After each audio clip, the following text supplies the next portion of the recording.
Okay, hello and welcome to this video about the FAQs for the IELTS in general. FAQs stand for frequently asked questions. So there's a FAQ for the listening exam by itself, an FAQ for the reading, the writing and the speaking exams by themselves. But this one deals with the IELTS in general. Things like, how do I get my score? How long will it take for me to find out what my score was? Those sort of questions. Okay, so let's start with the first one. The first often gets asked is, which exam center is best? Should I go to the British Council or IDP? And in fact, there is no difference. The exams are exactly the same. The structure of the exam is exactly the same. A little bit of history about the IELTS. By the way, IELTS stands for International English Language Testing System. So it's an international exam. It's accepted in many English-speaking countries, all English-speaking countries that I know of, and many universities from the Americas and Canada and the USA to Australia, New Zealand, South Africa, the UK and Ireland. Okay, so there's no difference between the British Council and IDP. The British Council bought the rights to do the test from IDP. In fact, IDP is an Australian company and they were the first to come up with the IELTS exam in the 1990s, I believe, and British Council bought the rights so that they now share 50-50 the rights to use the test and to administer the test. So my recommendation for you is to go to the center that is closest to you. If it's an IDP center, great. If it's a British Council center, great, because you don't want the stress of worrying about how to get to the place or taking a long time to get to the exam center. You want it to be a relaxing travel or journey to the center so that you are in a good mood, in a relaxed state when you start the exam. Okay. Now, what is the UKVI? Sometimes I get asked this question.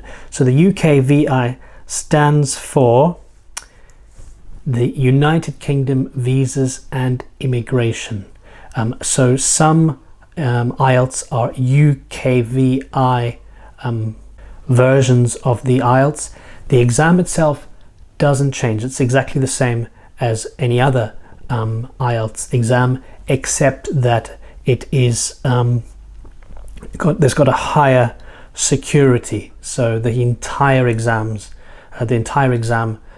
hall is recorded on video so that it can be monitored if there are any irregularities during the exam. There were some incidents where people were paying others to do the exam and pretending to be that person, and obviously the UKVI stops that from happening because the whole exam is video recorded, and that's usually for general training IELTS, because the UKVI is for immigration and visas, and the general training IELTS is usually for people who want to get visas or who want to immigrate to another country. So the UKVI, yeah, usually for the IELTS general training, but there are cases where it's for the academic as well. Okay, so the next question is American or British English. The answer is both are fine. However, you shouldn't mix them, and this is especially true in the writing. If you start using American English in your writing and then you start using British English, that's going to affect your lexical resource, and I'll show you what that means later. Well, no, sorry, your accuracy. But I'll show you what that means later. It's going to affect your score to a certain extent because they're going to think that you don't know the spelling for certain words. If you're stuck with American the whole way through, that's fine. If you stick with British spelling the whole way through, that's fine. And it applies in all of the exams as well. If you start writing American spelling in the reading and then halfway through you use British spelling, it may affect your mark. It's not guaranteed, but it may affect your mark. Okay, what about the test day itself? Well, you'll be surprised to find out that there are no breaks between the exams. You start with the listening, you go straight into the reading, then you go straight into the writing. And then there may be a break. In fact, there's usually a break before you start doing the speaking. Your speaking exam might happen on the same day, or it could even happen on another day. And you'll have to come back to the exam center to do your speaking. Usually it happens on the same day though. So the entire exam, except the speaking, takes 2 hours and 40 minutes. So you make sure that you drink something before you start the exam, eat something before you start the exam. You are allowed to bring in a bottle of water, but that's all. Nothing else, no juices or anything like this. And go to the toilet before the exam, because yes, you can go to the toilet during the exam, but of course you're going to lose time by doing that. Okay, the next question is about what I can bring into the exam. And basically you can't bring anything into the exam except, as I said, your water bottle, an eraser, the rubber for removing pencil marks, and in the writing, a pen. Okay, so you can bring those to the exam center. You can bring mobile phones, you can bring anything, you can bring a bag to the exam center, but they won't let you through the doors into the exam room with those things. So that even includes watches, mobile phones, food, things like that. You have to take your watch off and you'll leave it in a locker, and a locker is a special secure, but with a little door, and you put your stuff in there and you lock it and keep the key. Okay, now let's talk about how many times you're allowed to do the exam. You have no limit. You can try and try again if you like, but of course it's about how much you can afford. The exam, I believe now, is around 230 or 240 pounds per exam, and that's a large amount of money for anybody, even if you are quite wealthy. So try and get the exam result that you want the first time, obviously, and that's why we are doing this course. So there's no limit, and some people say, oh well, this is one great way to make money, and it's true. IELTS makes a lot of money off people who don't prepare properly for the first exam and then have to do it a second or even a third time. Okay, disabilities.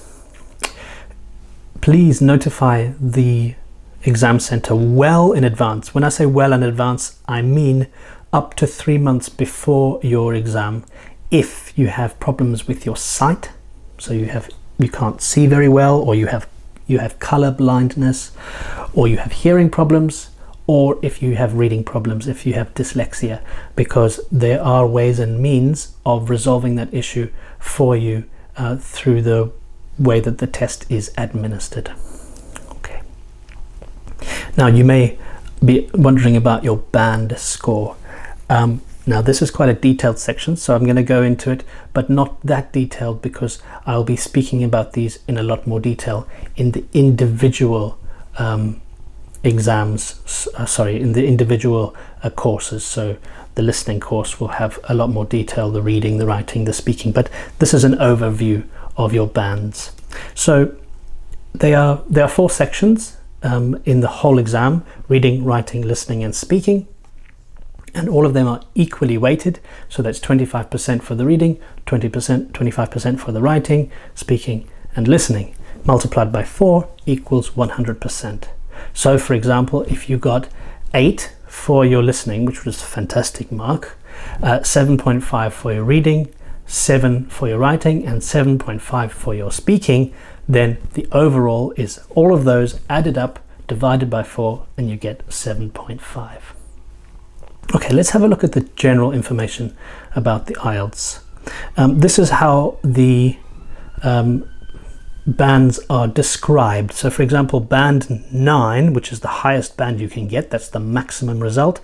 It's basically you are an expert user.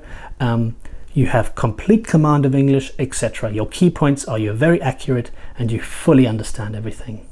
Okay, whereas if you're only band 5 right at the bottom, that means you're a modest user. You're okay but not very good. So you have partial, means a little bit, half, or a certain amount command of English, and you can deal with the overall meaning. You have a general idea of what is going on, but it doesn't mean that you have accuracy. You're not absolutely sure about small details. Okay, so the key points are you make frequent errors when you're producing, and you have difficulties with complex language, understanding complex language, complex grammar, complex vocabulary. So feel free to pause the video now if you want to read these bands in more detail. We are trying in this IELTS step by step, we're trying to get you between a 7 and an 8, really a 7.5, which means a very good or good user, very good user, somewhere between a 7 and an 8. And I hope that we can all manage that by the end of these courses. Okay, now we're going to talk about the IELTS listening. These are just the bands that you will be getting for the listening, because this is not a productive exam, it's a receptive, just like the listening, just like the reading. So you receive information and you write the answers. So there's no band descriptors in this case, it's just what score you got in the exam. So we're looking in this, as I said, IELTS step by step, we're trying to get you to a band score of 7.5. So that would be 32 to 33 correct answers, basically 8 incorrect, or between 8 and 6 incorrect answers only will give you a 7.5. Okay, and then the reading is slightly different. The reading depends on if you're doing the academic exam or if you're doing the general training exam. So if you're doing the academic exam, these are the results you'll get.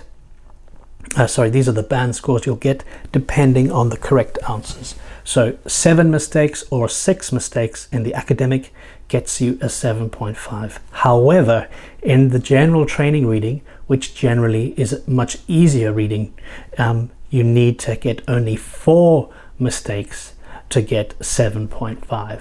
So you'll see that the general training reading is a lot easier. Going back to the IELTS listening, it's exactly the same. The general training, listening, and the academic version of the IELTS is exactly the same. The same goes for the speaking. It doesn't matter which version of IELTS you are doing. In the speaking, you will do exactly the same. The only differences are the reading and the writing. Okay, so as I said, the writing is the one that has a difference depending on which IELTS you are doing.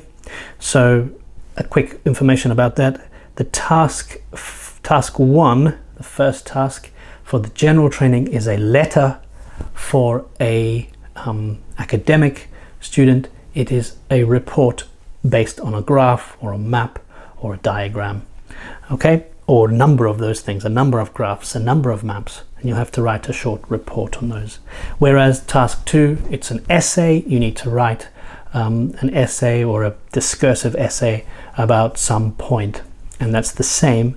Doesn't matter if you're doing the general training or the academic. Okay, and so these are the criteria that they look at to see whether you have achieved these things. So let's take, for example, the lexical resource. That means, are you using words and vocabulary correctly and in a wide range? So it's using a range of words and paraphrasing, not just using basic words all the time and knowing that the grammar, knowing that the word is absolutely correct.